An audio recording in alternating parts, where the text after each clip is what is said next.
welcome to the Album Man, and today I'm going to be doing a review of Elton John's new album, Diving Board.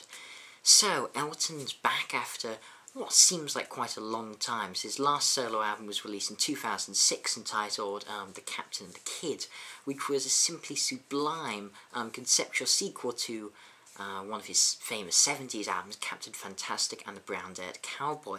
And in my opinion, Captain and the Kid was not only the best of his songs from the West Coast sort of renaissance, I think it really holds up as one of the best albums of his career, definitely standing up alongside stuff like Goodbye Yellow Brick Road, Self-Titled, Don't Shoot Me, and Captain Fantastic. Though, I mean, in 2010 we did also have an Elton John album of sorts, which was called The Union, and was a collaboration between Elton and the singer Leon Russell. And I can't say I like Leon Russell, and I didn't really enjoy the collaboration. I felt he spoilt it, to be honest, but I could understand Elton's reasons for doing it, as he's a big Leon Russell fan and wanted to bring him, back to the forefront of music again. I certainly wouldn't have heard of him if it wasn't for that album.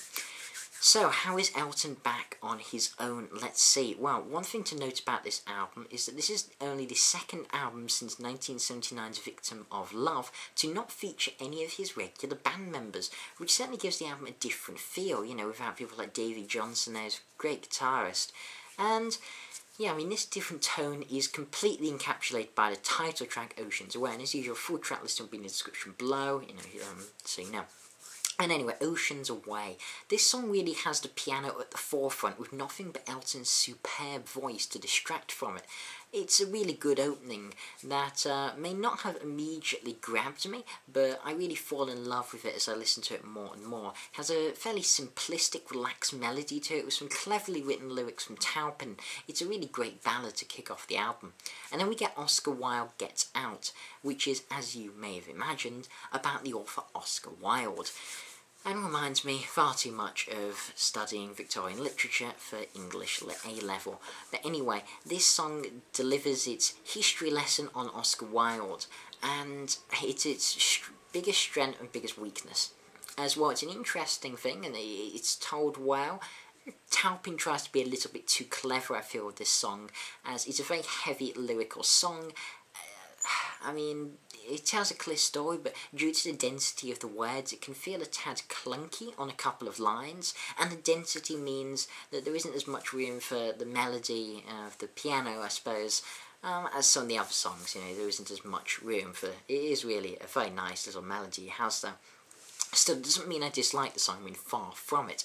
I especially love the climax towards the end, which was still mainly just piano and vocals. And it also has some quiet drums and orchestrations behind it, which just give it that lift. It's another very strong song. A Town Called Jubilee, and this song highlights something I've always enjoyed about Elton's music, which is how every song almost seems to be a duet, and not as in a vocal duet, but in the sense that he plays the piano in such a way that it seems to sing along aside him.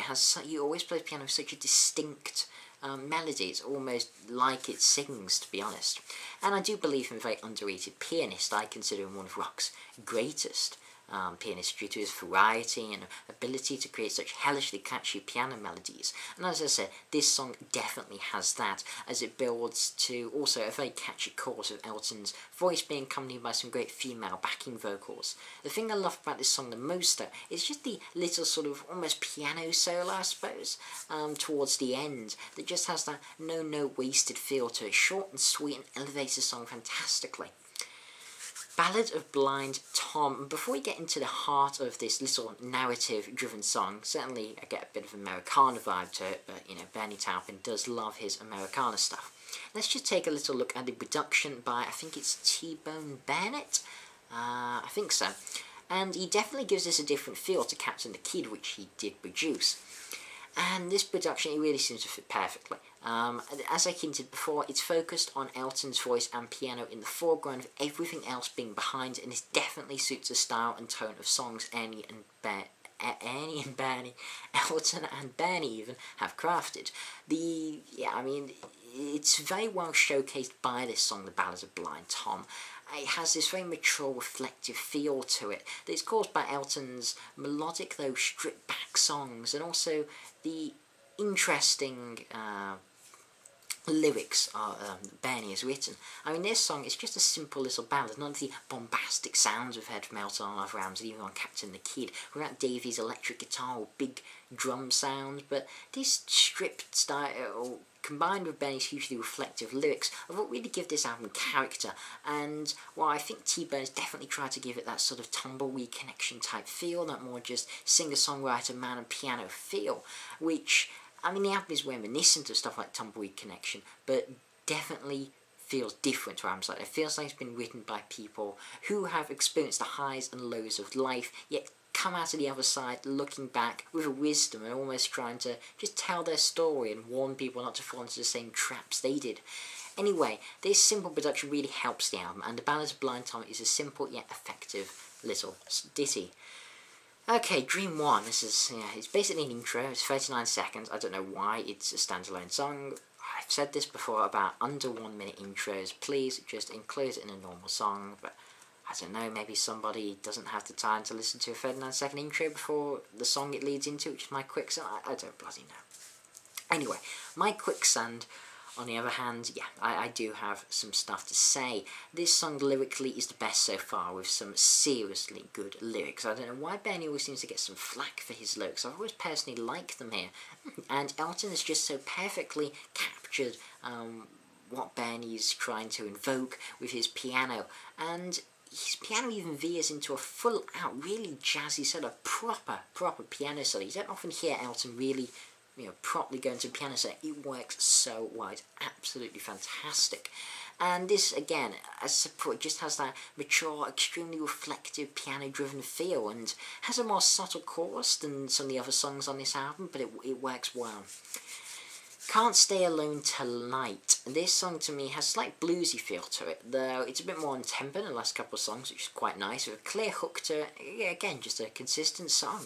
Voyeur, this song features a powerful vocal performance from Elton, and probably the best vocal on the album, I'd say. His voice may have changed over the years, but unlike Bob Dylan's, and no offence, I still love Bob's modern albums, but his voice is a little battered by age, let's say. I really think Elton's, well, I wouldn't say it's better than his voice in the 70s. It's still strong. It's different, but it's still strong. This strong baritone voice that really powers through Taupin's lyrics excellently on this song. And also, I mean, it helps, it's really catchy. It really is. So finally, well, not finally, because there's more songs. I mean, let's last talk about the lead single from the album, which is Home Again, which was released in about July, which I didn't even know had been released till about late August, so I was way behind when it came to the single. But anyway, this starts with such a beautiful piano melody, and really is a very beautiful, emotive song, as Elton sings about wanting to return home again, and this nostalgia-focused, very reflective song reminded me a bit of the themes portrayed in David Bowie's Where Are We Now from his Next Day album. In the way that it looks back, and this song, again like Bowie, it doesn't seem the obvious single. I mean, there's songs with catchier, bigger choruses on the album, though there's not really big choruses. There's nothing like Tinderbox, say, from Captain the Kid on this album. But still, I mean, that doesn't take away from this song the fact it doesn't have that bigger chorus. From the delicate, haunting nature of its minimalist horns accompanying it in the background, it really is a superb song, even though it's, it's not as big as some of Elton's other singles. It's not something I would personally expect as a singer from. But Take This Dirty Water, on the other hand, this is the first song we get to that really just doesn't do it for me, I'm afraid. Too soul influenced for my liking. I'm not a fan of soul. I know that Elton is, but I'm not.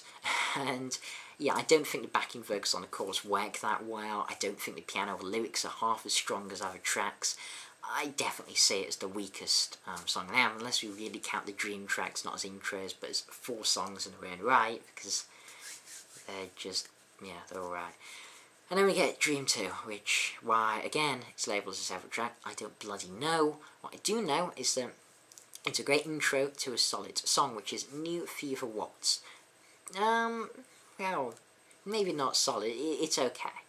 It's a fairly slow, pleasant little ballad. Nice piano riff, fairly emotive vocal performance. I do think, personally, it just could have done with Going Somewhere, as I felt it just needed a bit of oomph to it. It really isn't the most memorable song on the album.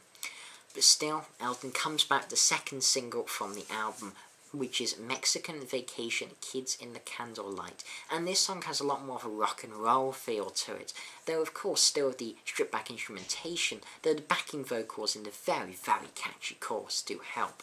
I like what I like about it has a different feel to some of the other songs. It almost has a relaxed, almost barroom singer feel to it, which of course is how Elton started. And yeah, I really like the feel of that. It definitely has, yeah, sort of bluesy rock and roll barroom feel. Really great vibe. And then Dream 3, you can probably guess what I think of it. I think it's the same as both the other Dream tracks. Pleasant, why it's separate, I don't know. But still, Diving Board, the last song on the album, this has some very interesting lyrics by Taupin, and it basically serves as a warning to young celebrities to not lose control and become, well, Lindsay Lohan, really. I mean, it's a very effective song, conjures some great imagery. Again, like others on this album, it has a laid-back feel to it, and it's a nice closer. Yeah, I mean, it feels like a closer. It's not my favourite song on the album. I don't know, it's the longest song on the album. I don't know if it quite needs to be that long.